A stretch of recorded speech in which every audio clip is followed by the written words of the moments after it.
Royal Enfield സീരീസിൽ എൻ്റെ 6ാമത്തെ video ആണ്. അപ്പോൾ എല്ലാവർക്കും ഈ ചെറിയ വീഡിയോയിലേക്ക് സ്വാഗതം. ഇരിട്ടി വിരാജ്പേട്ട ടൈറ്റിൽ കാണിച്ച പോലെ തന്നെ ആ റൂട്ടിൽ പോയപ്പോൾ കണ്ട ചെറിയ കാഴ്ചകളും ചെറിയ റോഡുകളൊക്കെയാണ് ഇതിനകത്ത് ഒപ്പിയെടുത്തിരിക്കുന്നത്. ഏതാണ്ട് 18 മിനിറ്റോളമുള്ള ഒരു വീഡിയോ ആണ്. അപ്പം എല്ലാവരും ഒന്ന് കാണും. അപ്പം നമുക്കെല്ലാവർക്കും ഒന്ന് പോയിട്ട് വരാം അല്ലേ. അപ്പോൾ ഈ യാത്ര തുടങ്ങുന്നത് ഞാൻ ഇരിട്ടിയിൽ നിന്ന് തന്നെയാണ് യാത്ര തുടങ്ങിയത്. ഇരിട്ടിയിൽ നിന്ന് ഒരു 10 കിലോമീറ്ററോളം പോകുമ്പോഴാണ് നമ്മുടെ കേരള കർണാടക ബോർഡർ എത്തുന്നത്, കൂട്ടുവഴി എത്തുന്നത്. അപ്പോൾ ഏതാണ്ട് നല്ല ഉച്ച സമയമാണ്, നല്ല ചൂടുണ്ട്, നല്ല ദാഹമുണ്ട്, വിശപ്പുണ്ടായിരുന്നു. അപ്പോൾ അവിടെ ഒരു ഹോട്ടലിൽ നിന്ന് ചോറൊക്കെ കഴിച്ച് കുറച്ച് നേരം അവിടെ ഇരുന്ന് റിലാക്സ് ചെയ്തതിന് ശേഷമാണ് ഞാൻ യാത്ര തുടങ്ങിയത്. അവിടെ പമ്പ് എണ്ണയൊക്കെ അടിച്ചിട്ടാണ് പോകുന്നത്.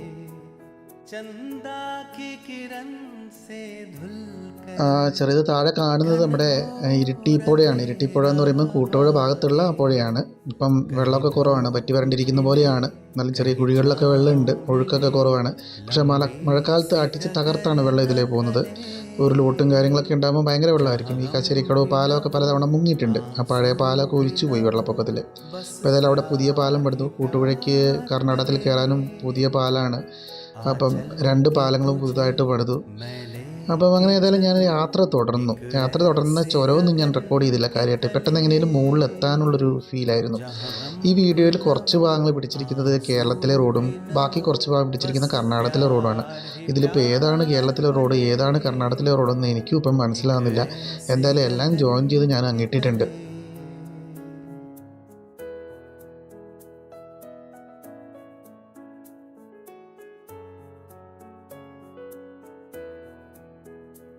जहाँ दूर नजर दौड़ाए आजाद गगन लहराए.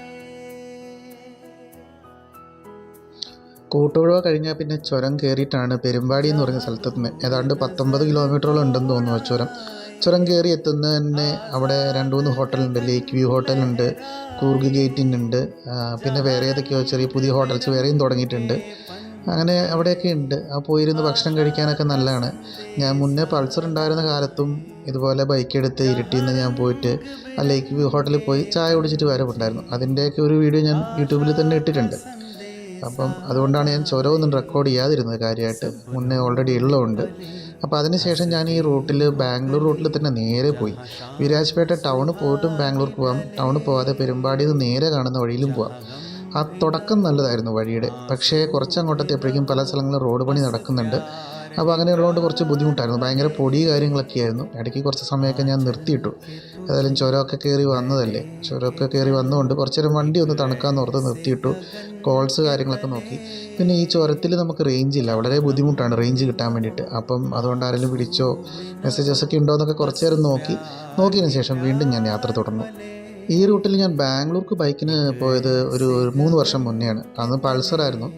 അന്ന് ഞാൻ കെങ്കേരി ടൗണിലേക്ക് കയറ്റിയില്ല. കെങ്കേരിയിൽ വെച്ച് യാത്ര അവസാനിപ്പിച്ച് കെങ്കേരി ഞാൻ റൂം എടുത്ത് നിൽക്കുകയാണ്. ഇത് ബാംഗ്ലൂർ പോകേണ്ട ആവശ്യങ്ങളൊക്കെ ഉണ്ടായിരുന്നു. അത് ഞാൻ മുന്നേ വർക്ക് ചെയ്ത സ്ഥലത്തെ ട്രെയിനിങ്ങുമായിട്ട് ബന്ധപ്പെട്ട് പോയതായിരുന്നു. അപ്പോൾ പിന്നെ അവിടുന്ന് കെങ്കേരിയിൽ നിന്ന് ഞാൻ മെട്രോയിലൊക്കെയാണ് പിന്നെ പോയിക്കൊണ്ടിരുന്നത്. കെങ്കേരിയില്ല, അന്ന് കെങ്കേരി വരെ എത്തിയിട്ടില്ല.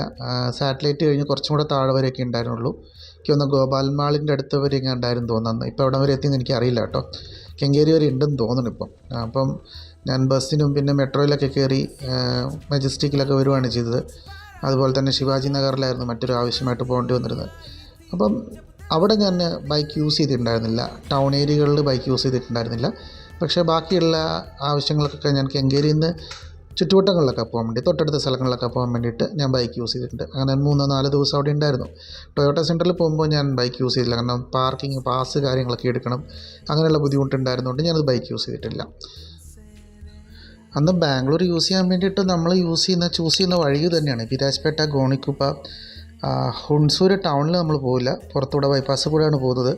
അതിനുശേഷം നമുക്ക് കുറേ ദൂരം മുന്നോട്ട് പോകുമ്പം ഒരു ലെഫ്റ്റ് കിട്ടും. KRS വൃന്ദാവൻ്റെയൊക്കെ അടുത്തൂടെ പോകുന്ന ആ റൂട്ടിലേക്ക് പോകുന്ന ഒരു വഴി കൂടെ പോയി ശ്രീരംഗപട്ടണം ചെന്നാണ്. ഇപ്പം വേറെ ഏതൊക്കെയോ കുറേ വഴികളൊക്കെ ആയിട്ടുണ്ട്. ഞാൻ ഈ ലേറ്റസ്റ്റായിട്ട് പോയിട്ടുള്ളത് ബസ്സിനാണ്. അപ്പം രാത്രി ആയതുകൊണ്ട് തന്നെ ഒന്നും ശ്രദ്ധിച്ചിട്ടുണ്ടായിരുന്നില്ല ഏത് റൂട്ടിലാണ് പോകുന്നത്. ഇപ്പം മൈസൂർ എക്സ്പ്രസ് വേ തുറന്നിട്ടുണ്ടല്ലോ, 6 ലൈനോ 10 ലൈനോ എന്തോ തുറന്നിട്ടുണ്ട്. അപ്പോൾ ആ റൂട്ടിൽ ബൈക്ക് അലൗഡ് അല്ല എന്നാണ് ഞാൻ കേട്ടത്. താഴെ സർവീസ് റോഡ് വഴി തന്നെ പോകേണ്ടി വരും. എന്തായാലും ബൈക്കിന് എന്തിനാണ് എക്സ്പ്രസ് വേയിലൊന്നും പോകേണ്ട ആവശ്യമില്ലല്ലോ. കുറച്ച് സേഫ്റ്റി വേണ്ടതാണല്ലോ ബൈക്ക്. അപ്പം നമുക്ക് കുറച്ച് പതുക്കെയൊക്കെ പോയാൽ മതിയല്ലോ.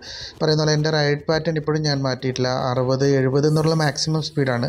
50നും 60നും ഇടയിലുള്ള സ്പീഡ് മെയിൻറ്റെയിൻ ചെയ്ത് പോകുന്നതുകൊണ്ട് തന്നെ എനിക്ക് യാത്രയെപ്പറ്റി ഓർത്ത് ടെൻഷനില്ല. അത് എത്ര ദൂരം പോകണമെങ്കിലും ഓക്കെ, മറ്റുള്ളവർ എത്തുന്നതിനേക്കാളും ഞാൻ ചിലപ്പം 1 മണിക്കൂർ ലേറ്റായിട്ടായിരിക്കും എത്തുന്നത്.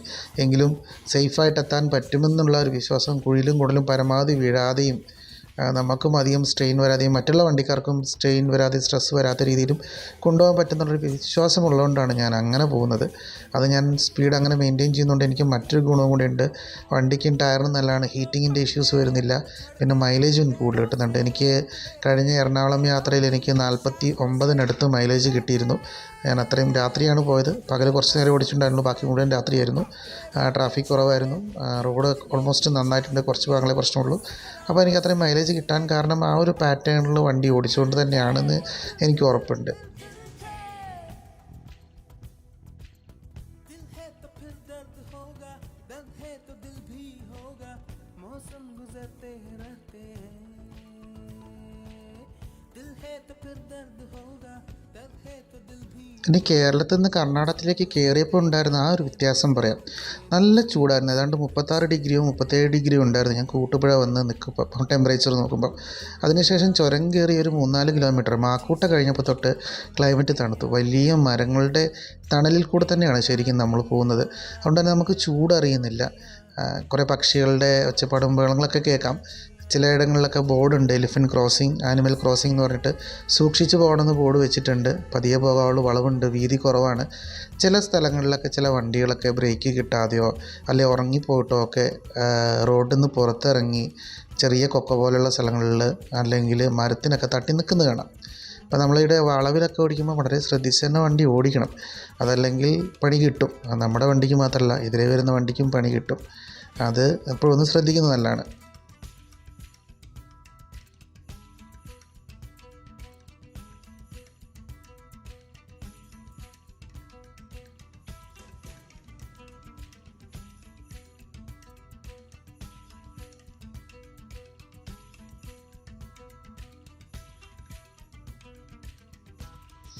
റോഡിലധികം തിരക്കൊന്നും ഇല്ലാത്തതുകൊണ്ട് തന്നെ വളരെ ശാന്തമാണ് വണ്ടി ഓടിക്കാൻ. ഈ വിരാജ്പേട്ട റോഡിലായാലും വിരാജ്പേട്ട നിന്ന് ഗോണിക്കുപ്പ പോകുന്ന റോഡിലായാലും അവിടുന്ന് മൈസൂർക്കുള്ള റോഡിലായാലും അധികം തിരക്കൊന്നുമില്ല. അതുകൊണ്ട് തന്നെ നമുക്ക് നല്ല സുഖമായിട്ട് നല്ല ഫീലോടുകൂടി വണ്ടി ഓടിക്കാൻ പറ്റും. പിന്നെ എനിക്ക് അവിടെ ഇഷ്ടമുള്ള കാര്യം, ഗോണിക്കുപ്പ കഴിഞ്ഞ് കഴിഞ്ഞാൽ 2 സൈഡും വലിയ മരങ്ങൾ, ഫോറസ്റ്റ് ഏരിയ കൂട്ടിയാണ് കുറച്ച് പോകുന്നത്. പക്ഷേ അവിടെ വണ്ടി നിർത്തരുതെന്നാണ്. വലിയ മരങ്ങൾ കാണാം, ഭയങ്കര ഉയരമുള്ള മരങ്ങൾ. അത് കാണാൻ ഭയങ്കര ഭംഗിയാണ്. പകലൊക്കെ പോകുമ്പോൾ ശരിക്കും അതിൻ്റെ തണൽ നമുക്ക് അറിയാനുണ്ടാകും. നല്ല തണുപ്പുമാണ്. കാറിനൊക്കെ പോകുമ്പോഴാണെങ്കിലും ഗ്ലാസ്സൊക്കെ താത്തിയിട്ട് പോയാലും നല്ല തണുപ്പ് നമുക്ക് ഫീൽ ചെയ്യാൻ പറ്റുന്നുണ്ട്. ആ റോഡ് അതൊരു ഭയങ്കര ഇഷ്ടമുള്ളൊരു റോഡ് തന്നെയാണ്. പിന്നെ കുറച്ചങ്ങ് ചെന്ന് കയറുന്നത് കുറച്ച് വരണ്ടുണങ്ങിയ ഭൂമിയിലേക്കാണ്. ഹുൺസൂർ ഏരിയയിലോട്ട് ചെല്ലുമ്പം ആ ഒരു പച്ചപ്പൊക്കെ നമുക്ക് മിസ്സാവും. പിന്നെ തരിശ് ഭൂമി പോലത്തെ സ്ഥലങ്ങളിലേക്കാണ് ചെല്ലുന്നത്. പിന്നെ മൈസൂരൊക്കെ ആകുമ്പോഴേക്ക് ടൗണായി. പിന്നെ മൈസൂർ ടു ബാംഗ്ലൂർ നമുക്കറിയാമല്ലോ, ഒരു എക്സ്പ്രസ് വേ ആണ്, ഹൈവേ ആണ്. മൈസൂരിൽ നിന്ന് വേറെ ഏതോ 2-3 റൂട്ടുണ്ട്. അപ്പോൾ ഇനി ബാംഗ്ലൂർ പോകുമ്പം പ്രോപ്പർ റൂട്ടിലല്ലാതെ മറ്റു റോഡുകളിൽ തിരിഞ്ഞുള്ള വഴി കുറച്ച് ചുറ്റി 10-20 കിലോമീറ്റർ അധികമായിക്കോട്ടെ ചുറ്റിക്കറങ്ങി തിരിഞ്ഞ് പോകണമെന്നുണ്ട്. പിന്നെ ബേലൂരൊന്ന് എക്സ്പ്ലോർ ചെയ്യാനും, ഹംപി, ഹാലേബീഡ്, ശ്രാവൺ ബെൽഗോള, ധർമ്മസ്ഥല ഇങ്ങനെയൊക്കെയുള്ള റൂട്ടുകൾ കർണാടകം പോകാൻ ആഗ്രഹമുണ്ട്. ഞാൻ കഴിഞ്ഞ വീഡിയോയിൽ പറഞ്ഞിരുന്നു എൻ്റെ അടുത്ത റൈഡ് പ്ലാൻ ഞാൻ മനസ്സിൽ ഉദ്ദേശിച്ചിരിക്കുന്ന മൂന്നാർ പോകണം, ഇടുക്കി പോകണമെന്നാണ്. പക്ഷേ ഇപ്പോൾ അതൊക്കെ പോയി. ഇടുക്കിക്കും മൂന്നാറിനൊക്കെ പകരം ആന്ധ്രാപ്രദേശിൻ്റെ കുറച്ച് ഉൾനാടൻ ഗ്രാമങ്ങളുണ്ട്. പിന്നെ അവിടെ ഒരു ഭയങ്കര ഭംഗിയുള്ളൊരു സ്ഥലമുണ്ട്, എനിക്ക് ആ സ്ഥലത്തിൻ്റെ പേരറിയില്ല. ഞാൻ കഴിഞ്ഞ ദിവസം നെറ്റിൽ കണ്ടതാണ്. ഒരു റിവറും കാര്യങ്ങളൊക്കെ ആയിട്ട്. കടപ്പയിൽ നിന്നും 90 കിലോമീറ്റർ, ഒരുപാട് ദൂരമില്ല. അനന്ത്പൂറിനടുത്തായിട്ട് വരും. ഏതാണ്ട് 30-40 കിലോമീറ്റർ ഉള്ളൂ. ഫുള്ള് പാറക്കെട്ടുകളാണ്. പാറക്കെട്ടുകളുടെ മുകളിൽ താഴെക്കൂടെ പുഴയൊഴുകുന്ന ഒരു സ്ഥലം. ആ സ്ഥലം ആരെങ്കിലും അറിയെങ്കിലും ഒന്ന് കമൻറ്റ് ചെയ്തോളൂ. അവിടെ ഒന്ന് പോകണമെന്ന് ആഗ്രഹമുണ്ട്. ഞാനിപ്പോൾ വണ്ടി നിർത്തിയിരിക്കുന്നത് വിരാജ്പേട്ടയ്ക്ക് അടുത്തുള്ളൊരു സ്ഥലത്താണ്. 2 സൈഡും വയലാണ്, കാണാൻ നല്ല ഭംഗിയുണ്ട്. കുറച്ച് നേരം അവിടെ നിന്ന് ഫോട്ടോയൊക്കെ എടുത്ത് വണ്ടിയൊക്കെ ഒന്ന് തണുപ്പിച്ച്. ഇത് വിരാജ്പേട്ട 2 റോഡുമായിട്ട് ജോയിൻ ചെയ്യുന്ന സ്ഥലമാണ്. കുറച്ച് നേരം അവിടെ ഒന്ന് തണുപ്പിച്ചു, വണ്ടിയൊക്കെ തണുപ്പിച്ചു. അത്ര ദൂരം ഓടി വന്നതല്ലേ.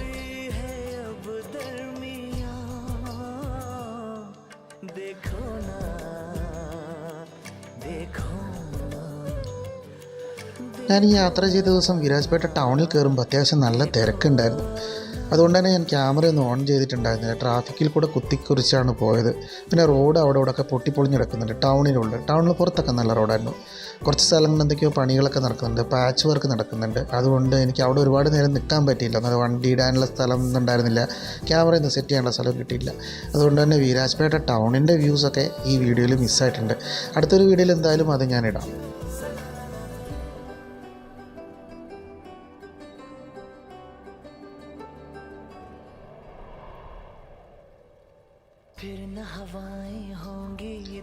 പെരുമ്പാടി എത്തുമ്പം സാധാരണയുള്ള വിരാജ്പേട്ട യാത്രകളിലൊക്കെ ഞാൻ ഈ ലേക്ക് വ്യൂ ഹോട്ടലിലോ അല്ലെങ്കിൽ കൂർഗ് ഗേറ്റ് ഇന്നിലോ ഇറങ്ങി ചായ കുടിച്ച് കുറച്ച് നേരം ബ്രേക്ക് എടുത്ത്, അവിടെ ആ ഹോട്ടൽ എന്തൊരു ഭംഗിയാണെന്നറിയോ, കുറേ ബുക്സ് ഉണ്ട്, കുറേ മൺപാത്രങ്ങളുണ്ട്, അതിനോട് ചേർന്നുള്ള ചെറിയ ഷോപ്പിൽ പിന്നെ കുട്ടികൾക്കുള്ള കളിക്കാനുള്ള സാധനങ്ങളുണ്ട്, കുറച്ച് ഡ്രസ്സുണ്ട്, ജ്യൂസ് ഷോപ്പുണ്ട്, പിന്നെ നല്ല പാർക്കിംഗ് ഉണ്ട്. ഒരുപാട് വണ്ടികൾ ആ ഹോട്ടലിൻ്റെ മുറ്റത്തും സൈഡിലും ബാക്ക് സൈഡിലൊക്കെ ആയിട്ട് ഇടാനുള്ള സൗകര്യമുണ്ട്.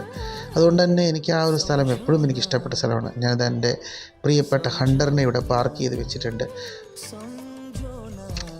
ഇന്നത്തെ സ്പെഷ്യൽ ഞാനിവിടെ നിന്ന് കഴിച്ചത് ചായയും പഴംപൊരിയായിരുന്നു. പഴംപൊരി എന്ന് പറയുമ്പോൾ ചെറിയ 4 പഴംപൊരി, അതിന് 20 രൂപയാണ്. ചായക്ക് സാധാരണ 15 രൂപ. അങ്ങനെയാണ്, നല്ലതാണ്, രസമുണ്ട്. അവിടെ ഇരുന്ന് കഴിക്കാനൊരു സമാധാനപൂർണ്ണമായ അന്തരീക്ഷമാണ്. ഈ ചെടികളും പൂക്കളൊക്കെ കാണുന്നത് തന്നെ ഭയങ്കര സന്തോഷമാണ്. ഇതിന് മുന്നേ വന്നപ്പോൾ ഈ ചെടികളിലൊക്കെ ഒരുപാട് പൂക്കളുണ്ടായിരുന്നു. ഇപ്പം സീസൺ അല്ലാത്തതുകൊണ്ടായിരിക്കാം പൂക്കളൊക്കെ കുറവാണ്, കുറച്ച് പൂക്കളൊക്കെ ഉള്ളൂ. ആ പൂക്കളൊക്കെ നിറഞ്ഞു നിൽക്കുമ്പോഴാണ് ഇതിൻ്റെ ഭംഗി ഇവിടെയുള്ളത്. പിന്നെ ഈ ഹോട്ടലിൻ്റെ ആയാലും നല്ല വൃത്തിയാണ്, ടേബിളും ചെയറൊക്കെ നല്ല വൃത്തിയാണ്, സ്റ്റാഫായാലും നല്ല സപ്പോർട്ടീവാണ്. ഒരുപാട് എന്തൊക്കെയോ സ്പെഷ്യൽ ഐറ്റംസ് ഒക്കെ ഉണ്ട്. പക്ഷേ ഞാനിപ്പോഴും വന്നിട്ട് ചായ കുടിച്ചിട്ട് പോകാറാണ് ഇവിടെ പതിവ്.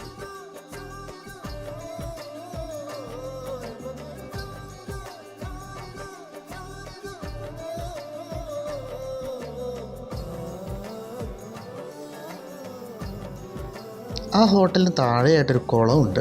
അത്യാവശ്യം വലിപ്പമുള്ളൊരു കുളമാണ്. ആ കുളത്തിന് മുന്നിൽ വണ്ടിയൊക്കെ നിർത്തിയിട്ട് ആ കുളത്തിലോട്ട് എല്ലാവരും നോക്കുന്നത് കാണാം. അവിടെ എന്തോ ഒരു വാളുണ്ടെന്നൊക്കെയാണ് പറഞ്ഞത്, വാളെറിഞ്ഞതോ എന്തോ ഒരു കഥ പറയുന്നേക്കാം, കൃത്യമായിട്ട് എനിക്കറിയില്ല. പിന്നെ മറ്റൊരു കാര്യം എന്ന് വെച്ചാൽ ഒരുപാട് കുരങ്ങന്മാരെ കാണാം ആ റൂട്ടിൽ, തിരിച്ച് താഴെ ചോര ഇറങ്ങുന്ന വഴിയിലൊക്കെ. പക്ഷെ അവിടെയൊക്കെ എഴുതി വെച്ചിട്ടുണ്ട് ഭക്ഷണമൊന്നും നിങ്ങൾക്ക് കൊടുക്കരുത് എന്ന് തന്നെ എഴുതി വെച്ചിട്ടുണ്ട്. ഒരു കർണാടക സാരികയാണ് പോയത്. ഒരുപാട് കാലമായി കർണാടക സാരികയിൽ യാത്ര ചെയ്തിട്ട്. പിന്നെ ഒരു രാജഹംസയിൽ എനിക്ക് യാത്ര ചെയ്യാൻ പണ്ട് ഇഷ്ടമായിരുന്നു. പണ്ട് ബാംഗ്ലൂർ ജോലി ചെയ്തിരുന്ന കാലത്ത് ഞാൻ പോയിക്കൊണ്ടിരുന്നത് രാജഹംസയിലായിരുന്നു കൂടുതലായിട്ടും. അതെന്തുകൊണ്ടാണ് ഞാൻ കൂടുതൽ കേരള RTCനെ ആശ്രയിക്കാതെ രാജഹംസനെ ആശ്രയിച്ചതിരുന്നു എന്ന് ചോദിച്ചാൽ അതിനൊരു ഉത്തരവേ ഉണ്ടായിരുന്നുള്ളൂ. രാജഹംസ കുറച്ചും കൂടെ പതിയാണ് ഡ്രൈവ് ചെയ്യുന്നത്, റഫ് റൈഡിങ് ഇല്ല. നമ്മുടെ അന്നത്തെ കേരള RTCയുടെ സൂപ്പർ ഫാസ്റ്റ് ബസ്സുകളൊക്കെ കുഴിയും കൊണ്ടും നോക്കില്ല, അടിച്ച് വിട്ടാണ് പോകുന്നത്. ഇപ്പോൾ കുറേ മാറ്റം വന്നിട്ടുണ്ട്. ബാംഗ്ലൂർ ബസ്സൊക്കെ ഇപ്പം സ്വിഫ്റ്റും കാര്യങ്ങളൊക്കെ ഇറങ്ങി, AC ബസ്സൊക്കെ വന്നപ്പോൾ കുറച്ച് മാറ്റം വന്നിട്ടുണ്ട്. പക്ഷേ രാജഹംസ അന്നേ നല്ലൊരു ഡ്രൈവായിരുന്നു.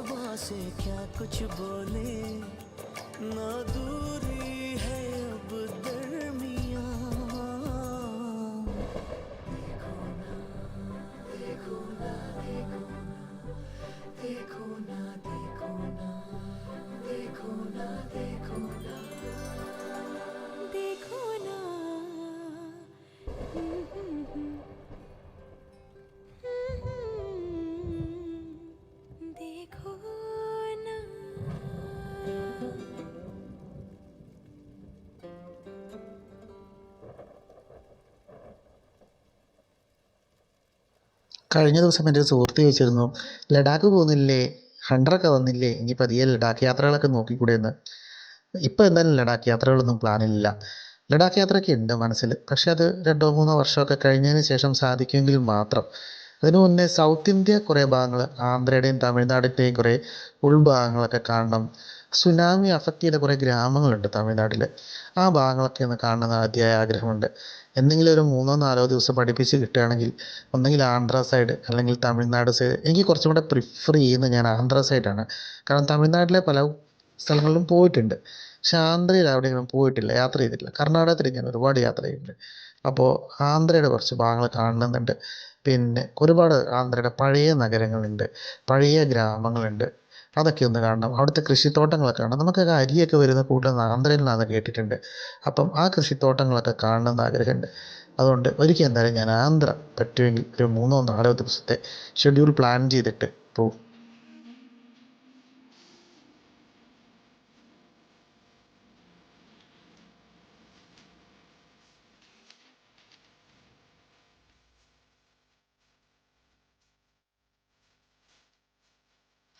ഷോർട്ട് ലിസ്റ്റിൽ എന്നും വെച്ചിരിക്കുന്ന മറ്റൊരു സ്ഥലമാണ് കർണാടകത്തിലെ ജോഗ് ഫോൾസ്. ജോഗ് ഫോൾസ് ശരിക്കും എനിക്ക് പോകുമ്പോൾ മംഗലാപുരം കാർവാർ കൂടിയിട്ട് പോയാൽ മതി, ആ റൂട്ടിൽ പോയാൽ മതി. പക്ഷേ ആ റൂട്ട് ഒഴിവാക്കിയിട്ട് ഇതിലേ വന്നിട്ട് മടിക്കേരിയൊക്കെ കൂടി അഗുംബെ ഘാട്സ് ഒക്കെ കണ്ട് ആ റൂട്ടിലൊന്ന് ജോഗ് ഫോൾസ് എത്തണം. കുറേ ദൂരം കൂടുതലായിരിക്കും, 50-60 കിലോമീറ്ററും കൂടുതലായിരിക്കും, ചിലപ്പോൾ 2-3 മണിക്കൂർ ചിലപ്പോൾ അധികം എടുക്കേണ്ടി വരുമായിരിക്കും.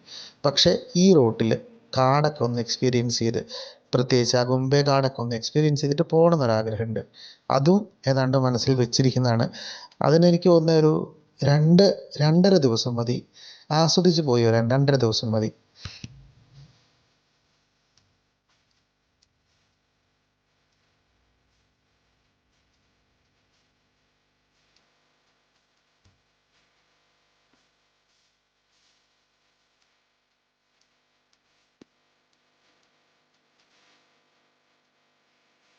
യാത്ര പുറപ്പെടുന്നതിന് മുന്നേ തന്നെ ഞാൻ ടയർ പ്രഷറും നോക്കി, ചെയിൻ ടൈറ്റൊക്കെ ഒന്ന് നോക്കി, ചെയിൻ ലൂബൊക്കെ ചെയ്തിട്ടാണ് വന്നത്. അപ്പോൾ നമ്മളൊരു റോയൽ എൻഫീൽഡിൽ വിളിച്ച് ചോദിച്ചപ്പോൾ അറിയാൻ പറ്റിയത് 500 കിലോമീറ്ററിനിടയിൽ ഒരു തവണ ചെയിൻ ചെക്ക് ചെയ്ത് ലൂബ്രിക്കേഷൻ ചെയ്യണമെങ്കിൽ ചെയ്യണം. എയർ പ്രഷർ ഏതാണ്ട് എല്ലാ 2 ആഴ്ചയെങ്കിലും കൂടുമ്പം ഏറ്റവും കുറഞ്ഞത് ആഴ്ചയിലൊന്ന് ചെയ്യുന്നത് ഏറ്റവും നല്ലത് ചെയ്യണമെന്നാണ്. ഞാനതിൽ നൈട്രജനാണ് ചെയ്തിരിക്കുന്നത്. കുറയുന്നില്ല, ഇപ്പോൾ നിലവിൽ അങ്ങനത്തെ ബുദ്ധിമുട്ടുകളൊന്നും കാണുന്നില്ല. അതുകൊണ്ട് തന്നെ എങ്കിലും 2 ആഴ്ച കൂടുമ്പം ചെക്ക് ചെയ്യുന്നുണ്ട് ഞാനിപ്പം.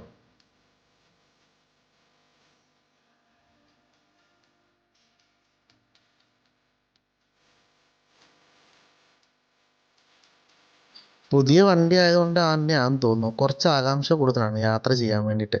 അതുകൊണ്ട് തന്നെ എൻ്റെ ഒരു പർപ്പസ് വെച്ച് നോക്കുമ്പം ഞാൻ ഓടിയ ദൂരം കൂടുതലാണ്.